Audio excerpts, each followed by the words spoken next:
सो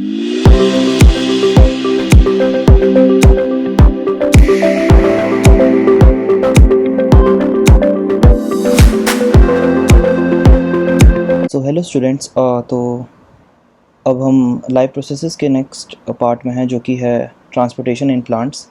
ये transportation part का ही second part है। फर्स्ट पार्ट में हमने कवर किया था कि एनिमल्स में ट्रांसपोर्टेशन किस तरीके से होता है, और ह्यूमन बींग से भी हमने देखा कि ट्रांसपोर्टेशन का पूरा सिस्टम, हार्ट की बात करी हमने, वहाँ पे लिम्फ सिस्टम्स के बारे में बात करी और ब्लड वेसल्स, ये सब देखा था। तो अब स्टार्ट करते हैं ट्रांसपोर्टेशन इन प्लांट्स। तो जैसा कि हमने पहले डिस्कस कर रखा है कि प्लांट्स जो हैं वो नॉर्मली कंपाउंड जैसे कि CO2 लेते हैं और उसे फिर फोटोसिंथेसिस के ज़रिए क्लोरोफिल का यूज़ करते हुए फूड प्रिपेयर करते हैं, राइट। तो ये जो रॉ मटेरियल है जो कि प्लांट्स यूज़ करते हैं, जैसे कि CO2 है, और इसके अलावा भी बहुत सारी चीज़ें हैं जैसे कि वाटर। तो अब हम देखेंगे कि क्या प्लांट्स के अंदर सेम मैकेनिज़्म होता है जैसे ह्यूमन बींग्स में होता है ट्रांसपोर्टेशन का, या कोई डिफरेंट मैकेनिज़्म है। Let's see. तो ट्रांसपोर्टेशन इन प्लांट्स, सबसे पहले तो इंट्रोडक्शन कि why there is the necessity of transportation in plants. तो plants, despite their stationary nature, are complex multicellular organisms that require an intricate and highly efficient internal transport system to sustain life and facilitate growth. तो basically ये बताया जा रहा है यहाँ पे कि जो प्लांट्स हैं स्टेशनरी है, राइट। मतलब एक फिक्स पोजीशन होती है उनकी। अगर प्लांट हमने एक प्लेस पे ग्रो किया तो लाइफ टाइम वो वहीं पे रहेगा। जबकि ह्यूमन बींग्स क्या थे, human beings are mobile, right. They can change places और वो मूवमेंट शो करते हैं, मतलब एक प्लेस से दूसरी प्लेस जा सकते हैं। तो प्लांट्स में भी ट्रांसपोर्टेशन की ज़रूरत पड़ती है, बिकॉज उनको भी सस्टेन करनी है लाइफ को और ग्रोथ भी दिखानी है। और प्लांट्स के अंदर जो सिस्टम है, the large size and the specialise structure of vascular plants necessitates dedicated pathway for the movement of material over considerable distance. तो यहाँ पर जो हमारे प्लांट्स हैं वो वस्कुलर प्लांट्स हैं, मतलब उनके अंदर स्पेशलाइज्ड टिश्यूज़ हैं जो कि बेसिकली डेडिकेटेड हैं, जो मटेरियल का ट्रांसपोर्ट पूरे प्लांट में करते हैं। The primary substance that require transportation within a plant are water, dissolve mineral salts and synthesise food. तो देखो तीन चार चीज़ें हैं जिनको हमें ट्रांसपोर्ट करना है प्लांट्स में। सबसे पहला है water, then dissolved mineral and salts, and then synthesized food. Water and essential minerals, nutrients are absorbed from the soil exclusively through the roots. These vital substances must then be transported upward. तो जो ये nutrients होते हैं जैसे mineral nutrients और water, basically soil में होते हैं और रूट्स इन्हें अब्जॉर्ब करता है और फिर इन्हें ट्रांसपोर्ट करता है in upward direction against the gravity, right. The aerial part of the plant, most critically the leaves which serve as the primary site for photosynthesis, the process by which plant produces their own food. अब जो water हमें मिला है, water, तो roots क्या कर रहे हैं, उन वाटर को अब्जॉर्ब करके प्लांट्स के अपर पार्ट तक पहुंचा रहे हैं। मेनली कहाँ तक पहुंचाते हैं वो, लीव्स तक पहुंचाते हैं। लीव्स तक क्यों? बिकॉज वहाँ पर फोटोसिंथेसिस हो रहा है, राइट। और अब वो जो लीव्स में फोटोसिंथेसिस हुआ तो उसकी वजह से जो क्या बोलते हैं फूड प्रिपेयर हुआ, जो कि बेसिकली शुगर है, तो उसको भी जो मतलब लीव्स ने प्रिपेयर किया ड्यूरिंग फोटोसिंथेसिस, वो भी एफिशिएंटली डिस्ट्रीब्यूट किया जाता है पूरे non photosynthetic parts of the plant. This includes the root, stems, developing fruits, flowers and various storage organs.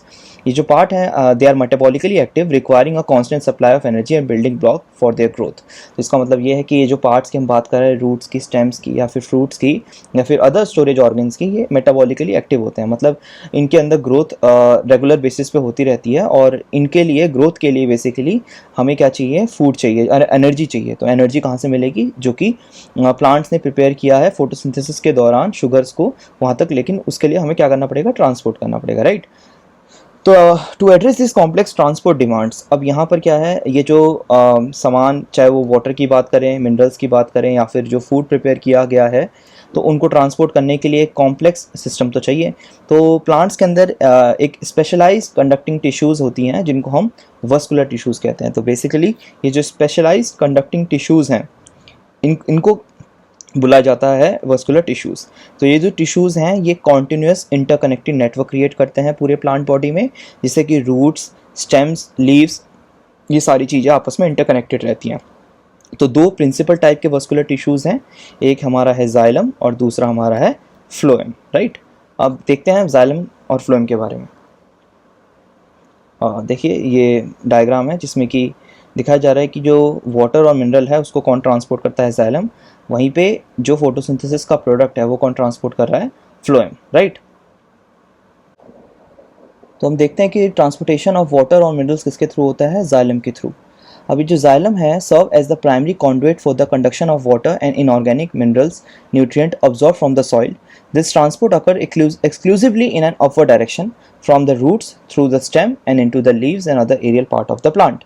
मतलब जो हमारा प्लांट है, अभी जो प्लांट है हमारा, इस प्लांट के लोअर पार्ट में होते हैं रूट्स, राइट, जो कि सॉइल के अंदर रहता है। अब सॉइल के अंदर से ही चाहे वो वाटर हो चाहे वो मिनरल्स हो, मिनरल्स, राइट, तो ये मिनरल्स और वाटर को ऑब्जॉर्व करने का काम किसका है, जाइलम का। जाइलम क्या करता है, इसे ऑब्जॉर्व करता है, फिर स्टेम तक पहुंचाता है, फिर स्टेम से लीव और अदर एरियल पार्ट तक वो पहुंच जाते हैं। तो वाटर ऑब्जॉर्प्शन किसके थ्रू हो रहा है, रूट्स के through. Water absorption in plants primarily occurs through the root system, specifically via specialised epidermal outgrowth known as root hair. मतलब क्या है, हमारे पास रूट्स होते हैं, तो रूट में भी छोटे छोटे ये आउटग्रोथ रहती है रूट की, जिनको हम रूट हेयर्स कहते हैं। अभी जो रूट हेयर्स हैं ये माइक्रोस्कोपिक फिंगर लाइक एक्सटेंशन है, जो कि बेसिकली क्या कर रहे हैं, they dramatically increase the surface area of the root. Surface area बढ़ा रहे हैं ताकि अब्जॉर्प्शन ज़्यादा से ज़्यादा हो। क्यों, क्योंकि जो कॉन्टैक्ट एरिया है वो मैक्सिमाइज हो जाएगा सॉइल वाटर के साथ और मिनरल्स के साथ, जिसकी वजह से जो एफिशिएंसी अब्जॉर्प्शन की वो इंक्रीज होगी, right. The initial entry of water into the root hair cells involves two physical key processes. अब हमें ये समझना है कि जब वाटर एंटर करता है ये रूट हेयर्स में, तो ये किस तरीके से पॉसिबल हो सकता है। तो इसमें दो फिजिकल प्रोसेसेस इंक्लूडेड हैं। सबसे पहला जो प्रोसेस है दैट इज इम्बिबिशन। अब ये जो इम्बिबिशन है, this is initial physical process where water molecules are absorbed onto the surface of solid particles such as cellulose and pectin component of the root hair cell walls causing them to swell. This is crucial first step in water entering the root. तो क्या बोला गया है, इस process में क्या हो रहा है, बेसिकली ये फिजिकल प्रोसेस है जिसमें कि वाटर मॉलिक्यूल्स जो हैं वो are absorb into the solid particles such as cellulose and pectin. अब जो रूट हेयर में सेलुलोज या पेक्टिन प्रेजेंट है, वाटर मॉलिक्यूल उसके अंदर चले जाते हैं और फिर जिसकी वजह से जो रूट हेयर है वो स्वेल हो जाता है, ठीक है। ये फर्स्ट स्टेप है हमारा। देन सेकेंड स्टेप जो है that is osmosis. Osmosis follow करता है इम्बिबिशन को, और इसमें the bulk of water enters the root cell through osmosis. अब जो वाटर है वो रूट सेल्स में कैसे एंटर करेगा, थ्रू ऑस्मोसिस। सिंपल है, ऑस्मोसिस को कैसे डिफाइन कर सकते हैं, this is the movement of water molecules from a region of higher water concentration, soil में इस समय ज़्यादा है, which is typically has the lower solute concentration, to a region of water concentration, lower water concentration that is inside the root cells which have the higher solute concentration across a selectively permeable membrane, specifically the cell membrane of the root hair. This process is driven by osmotic potential difference. Water then continues to move from cell to cell within the root cortex towards xylem primarily via osmosis. तो osmosis को कैसे define करेंगे हम, osmosis simple है। osmosis में क्या होता है, जैसे फॉर एग्जांपल हमारे पास ये सेलेक्टिवली परमिएबल मेम्ब्रेन है, बीच में हमारे सेलेक्टिवली परमिएबल मेम्ब्रेन, और यहाँ पर वाटर का कंसंट्रेशन बाहर की तरफ, मतलब सॉइल में वाटर का कंसंट्रेशन ज़्यादा है, राइट। और रूट्स के अंदर सॉइल नहीं कह रहा हूँ, वाटर का कंसंट्रेशन जो सॉइल में है वो है ज़्यादा, और जो रूट के अंदर वाटर का कंसंट्रेशन है काफ़ी कम। अब होता क्या है, वाटर जो है वो हायर कंसंट्रेशन से लोअर कंसंट्रेशन की तरफ जाता है थ्रू ऑस्मोसिस, ठीक है। इसी प्रोसेस को ऑस्मोसिस कहते हैं। अब इस चीज़ का ध्यान देना हमें कि जो वाटर ऑब्जॉर्प्शन है is the active uptake of minerals ions by the root cell from the soil. The process require metabolic energy typically in the form of ATP because ions are often transported against their concentration gradient into the root cell. अब यहाँ पे ये क्या लिखा है, basically ये लिखा है कि जो हमारे आयंस हैं, राइट, आयंस हो गए, वाटर हो गया, ठीक है। अब आयंस जो हैं जब ये मूव कर रहे हैं रूट के अंदर या रूट से बाहर जा रहे हो, ठीक है, तो रूट से अंदर अगर बाहर कर रहे हैं तो इनको हम नॉर्मली नहीं भेज सकते, क्योंकि इनका जो प्रेशर ग्रेडियंट है जो कंसंट्रेशन ग्रेडियंट है ये बेसिकली अलाउ नहीं करता कि ये आयन इस एरिया से रूट के अंदर जाए। तो हमें एनर्जी का यूज़ करना पड़ता है, और एनर्जी को किस फॉर्म में यूज़ किया जाता है, एटीपी की फॉर्म में, जो कि है एडिनोसाइन ट्राइफॉस्फेट, राइट। अब बात करते हैं अपवर्ड मूवमेंट ऑफ वाटर की। अब रूट के अंदर वाटर आ चुका है रूट सेल्स में, अब पानी जो है वो अपवर्ड मूवमेंट शो करेगा। The upward movement of water in plants known as the ascent of sap is driven by a combination of forces with some playing more dominant roles than other, particularly in tall plants. तो जो short plants हैं उनके लिए तो इतना ज़्यादा pressure की ज़रूरत नहीं है, लेकिन जो tall plant रहते हैं उनके अंदर प्रेशर ज़्यादा होना चाहिए बिकॉज उनको डिस्टेंस ज़्यादा कवर करना है. रूट प्रेशर की बात करते हैं.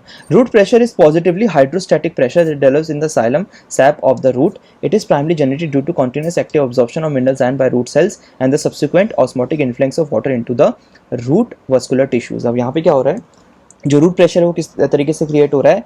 जो हमारा जाइलम है, तो जाइलम में क्या होता है, जो मिनरल्स और आयंस, मिनरल आयंस हो गए या फिर जो वाटर हो गया, वो कॉन्टिन्यूसली मूव इन कर रहा है, उसकी वजह से जो प्रेशर क्रिएट हो रहा है दैट इज रूट प्रेशर. अभी as water continues to enter the root xylem cells due to osmosis, it creates a pushing force from the below. अब वाटर जो है कॉन्टिन्यूसली एंटर करता रहता है, जिसकी वजह से एक पुश आता है फ्रॉम द लोअर रीजन, जिसकी वजह से ये जो प्रेशर है और कॉलम ऑफ वाटर को अपवर्ड पुश करता है ताकि वो सर्टेन हाइट तक पहुंच जाए. The effect of root pressure are most evident during the period of low transpiration such as at night और इन द अर्ली मॉर्निंग. अब ये जो रूट प्रेशर का इफेक्ट है वो सबसे ज़्यादा एविडेंट कब होता है, जब ट्रांसपिरेशन काफ़ी ज़्यादा लो होती है. अभी हम देखेंगे ट्रांसपिरेशन क्या होता है, जो कि मेनली रात के समय में और अर्ली मॉर्निंग के टाइम पे कम रहता है. ठीक है. When the rate of evaporation is low, it can manifest as guttations where small droplets of water are exuded from the tip of margin of leaves or as bleeding of the sap from the cut stem. While root pressure contribute to water movement, help re-establish the water column, it is generally insufficient to transport water to a considerable heights achieved by tall trees. अब यहाँ पर क्या लिख रहा है basically कि हमारे जो प्लांट्स हैं, अगर प्लांट की हाइट छोटी हो तो उसमें वाटर ऊपर जाने में रूट प्रेशर जो है वो इजीली वर्क कर जाएगा. लेकिन अगर वहीं पे हमारे पास प्लांट थोड़े से भी बड़े हो जाते हैं, टॉल हो जाते हैं, तो जो हमारा रूट प्रेशर है वो सारा का सारा पानी ऊपर की तरफ नहीं खींच सकता. सिर्फ और सिर्फ रूट प्रेशर की वजह से पानी ऊपर नहीं जा सकता. तो सेकंड टाइप का जो प्रेशर लगेगा वो ऊपर से पुल क्रिएट किया जाएगा बाय ट्रांसपिरेशन. अब ट्रांसपिरेशन को डिफाइन करते हैं. ट्रांसपिरेशन क्या है, simply it is the process by which plant loses water in the form of water vapour from their aerial parts. Aerial parts मतलब कहाँ से, एरियल पार्ट कौन से हैं, हमारे पास लीव्स होती हैं, लीव्स के अंदर टाइनी पोर्स होते हैं, राइट, टाइनी पोर्स, जिनका नाम हम ऑलरेडी जानते हैं, जिसको हम कहते हैं स्टोमेटा. अभी जो स्टोमेटा है उसके थ्रू जो वाटर है वो एस्केप कर रहा है लीव्स को, तो इस प्रोसेस को हम कहते हैं transpiration. As water evaporate from the mesophyll cells within the leaves during transpiration. तो ये बेसिकली क्या कर रहा है, देखो हमारे पास ये अभी आगे डायग्राम दे रखा है, अभी इसको समझते हैं. तो वाटर इवेपोरेट करता है मेसोफिल सेल्स के थ्रू और एक नेगेटिव प्रेशर क्रिएट करता है, टेंशन, जिसकी वजह से जाइलम वेसल्स जो हैं लीव्स के, वो क्या करते हैं, बेसिकली वाटर को ऊपर की तरफ पुल करते हैं. ठीक है. जैसे कि इस डायग्राम में देखिए, यहाँ पे क्या हो रहा है, जो वाटर वेपर है वो लीव कर रहा है लीव्स को. ये जो प्रोसेस है इसको हमने क्या बोला था, इसको बोला था हमने ट्रांसपिरेशन. ट्रांसपिरेशन के थ्रू वाटर लीव कर गया लीव्स को, जिसकी वजह से एक नेगेटिव पुल क्रिएट हुआ और वाटर जो है और इफेक्टिवली रूट्स के थ्रू प्लांट के ऊपर वाले पार्ट तक पहुंच रहा है. अब transpiration pull is considered the primary and most powerful driving force for the ascent of sap. ये जो हमारा मूवमेंट है मिनरल्स और वाटर का, उसके लिए ट्रांसपिरेशन पुल जो है काफ़ी ज़्यादा पावरफुल फोर्स माना जाता है टॉल प्लांट्स के लिए, right. Capable of moving water against the gravity to extreme heights. हमने देखा है कि जो कुछ ट्रीज जो होते हैं उनकी हाइट काफ़ी फीट तक होती है, राइट. तो इतनी ऊंची हाइट के लिए भी ट्रांसपिरेशन पुल जो है काफ़ी ज़्यादा कारगर साबित होता है. It also plays vital roles in cooling the plant through evaporation, cooling and distributing mineral nutrients throughout the plant body. तो 2-3 फंक्शन और हैं इसके. एक तो ये टेम्परेचर रेगुलेट कर रहा है हमारे प्लांट का, राइट, और ऊपर से हेल्प कर रहा है टू पुल वाटर पुल कर रहा है, मतलब वाटर ट्रांसपोर्टेशन में भी हमारा ट्रांसपिरेशन जो है वो इफेक्टिवली अपना फंक्शन परफॉर्म कर रहा है.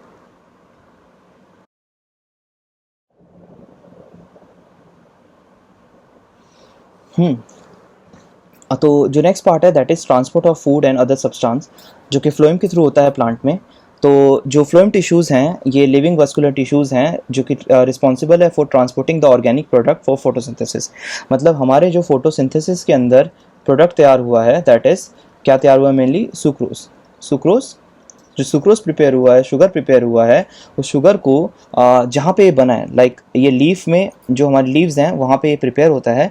तो लीव से प्रिपेयर होके ये बाकी साइट्स में जाता है जहाँ पे इसका यूज़ किया जाता है, जो कि यूटिलाइजेशन साइट्स हैं और स्टोरेज साइट्स हैं, जैसे कि roots, fruit, developing buds or storage organs.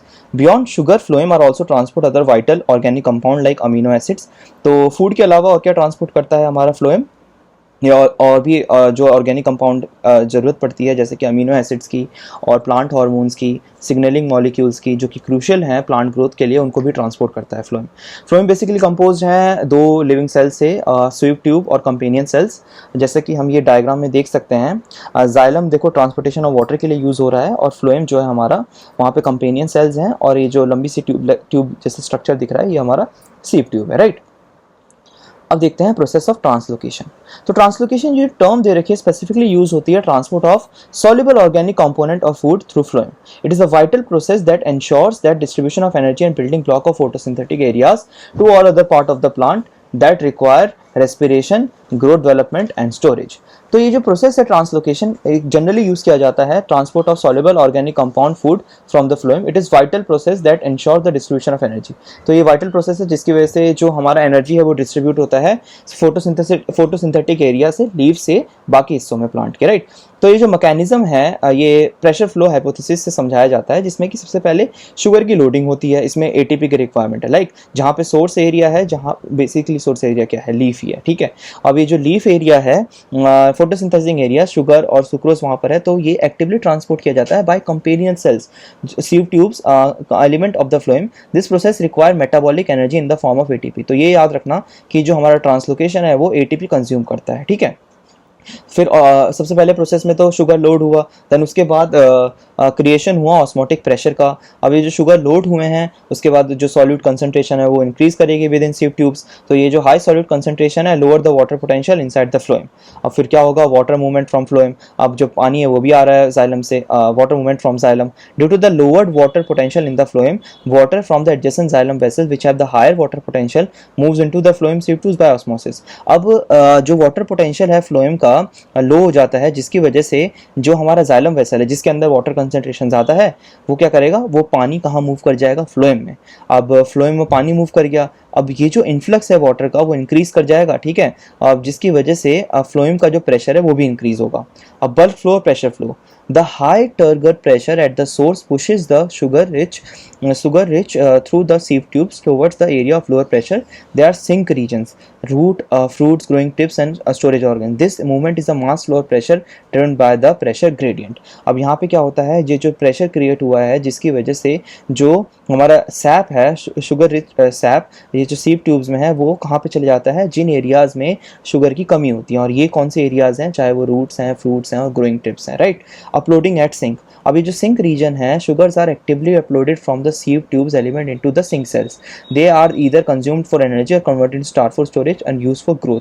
अब ये जो सिंक का मतलब है, जहाँ पे कि सिंक रीजन है, वहाँ पे शुगर जो है वो एक्टिवली स्टोर किया जा रहा है। अब ये जो शुगर स्टोर हुआ है ये हम यूज़ कर सकते हैं एनर्जी को प्रोड्यूस करने के लिए, या फिर इसको स्टोर किया जाएगा as form of starch, right. The removal of sugar increase the water potential from the phloem at the sink, causing water to move back to the xylem, thereby maintaining the pressure gradient that drives the flow. अब क्या हुआ, जैसे ही इन्होंने अपना जो food था, जो मतलब जो भी फूड था उसको स्टोर कर दिया, जिसकी वजह से यहाँ पे क्या हो रहा है, फिर से जो पोटेंशियल है फ्लोएम में वो क्या बोलते हैं, इंक्रीज होगा, और उसकी वजह से वाटर जो है वो दोबारा से जाइलम में चले जाएगा, ताकि एक पूरा प्रेशर ग्रेडियंट मेंटेन रहे फ्लो के लिए। अनलाइक द यूनिडायरेक्शन, अब देखो ये बात इंपॉर्टेंट है कि जो जाइलम है वहाँ पे सिर्फ और सिर्फ यूनिडायरेक्शनल फ्लो हो रहा था वाटर का, राइट है ना। वाटर को एक ही डायरेक्शन में फ्लो करा रहा था, मतलब लोअर रीजन से अपर रीजन में। बट ये जो फूड होता है फ्लोएम में वो बाय डायरेक्शनल होता है, मतलब ये दोनों तरफ, मतलब इसमें क्या लिख रखा है, flow depends on the relative position of the source where food is produced for mobilize from the storage and the sink where food is consumed और stored. For example, in spring, stored food in roots might move forward to developing buds, while in summer, mature leaves become primary source of sending sugar downward to the root for storage. अब देखो क्या लिख रखा है इसमें, इसमें लिखा है कि जाइलम जो है वो यूनिडायरेक्शनली फ्लो कराता है वाटर को, बट जो फ्लोएम है उसमें बाय डायरेक्शनल दे रखा है। बाय डायरेक्शनल का एग्जांपल क्या दिया है कि जैसे फॉर एग्जांपल स्प्रिंग के मौसम में जो फूड है वो मान लो रूट में स्टोर है, तो रूट से वो ऊपर की तरफ जा रहा है, और वहीं पे समर के टाइम पे जो लीव्स हैं वो क्या करेंगी, वो नीचे ट्रांसपोर्ट करेंगी। तो देखो ये बाय डायरेक्शनल फ्लो है। उसके बाद कुछ हमने डिफरेंस दे रखे हैं यहाँ पर, किस किस चीज़ के डिफरेंस हैं ये हमारे हैं बेसिकली फीचर है हमारे पास जाइलम और फ्लोएम का। सबसे पहले प्राइमरी फंक्शन देखिए, तो ये ट्रांसपोर्ट कर रहा है water and dissolve minerals salt from the root to aerial parts, ठीक है। फ्लोएम क्या करता है, ट्रांसपोर्ट करता है food sugar mainly from sucrose and other organic compound from sources to sinks. फिर अगला है डायरेक्शन ऑफ ट्रांसपोर्ट। ट्रांसपोर्ट की डायरेक्शन क्या है, यूनिडायरेक्शनल, राइट, और ये बाई डायरेक्शनल अभी देखा हमने। Nature of cells, nature of cells देख लेते हैं। इसमें मोस्टली कैसे रहते हैं जाइलम के अंदर सेल्स, डेड सेल्स, ठीक है। और वेसल्स एलिमेंट्स हैं, ट्रैकियार्ड्स हैं, लिग्निफाइड वॉल्स रहती हैं जो कि स्ट्रक्चरल सपोर्ट प्रोवाइड करते हैं। यहाँ पे लिविंग सेल्स हैं, राइट। तीसरा डिफरेंस क्या है नेचर ऑफ सेल्स में, यहाँ पे डेड, यहाँ पे लिविंग। एनर्जी रिक्वायरमेंट की बात करें तो डायरेक्ट मेटाबॉलिक एनर्जी नहीं चाहिए होती है, थोड़ा बहुत एटीपी लग जाता है जब कंसंट्रेशन ग्रेडियंट डिफरेंट रहता है नीचे रूट्स में मिनरल लाइंस की वजह से। यहाँ पे एनर्जी रिक्वायर्ड है, ठीक है, एक्टिव लोडिंग के लिए और अनलोडिंग के लिए। और मेन कंडक्टिंग एलिमेंट्स कौन सा है इसमें, वेसल एलिमेंट्स है और ट्रैकियार्ड्स हैं। इसके अंदर क्या है, सीव ट्यूब्स, राइट।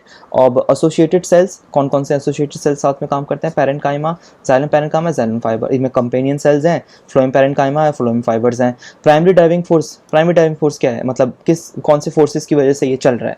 तो अगर याद हो ट्रांसपिरेशन के अंदर जो है वो हमारा कौन सा है, रूट प्रेशर है और कैपिलरी एक्शन है। और इसके अंदर है प्रेशर फ्लो जो कि ऑस्मोटिक ग्रेडियंट की वजह से बनता है, ठीक है, एक्टिव शुगर लोडिंग में।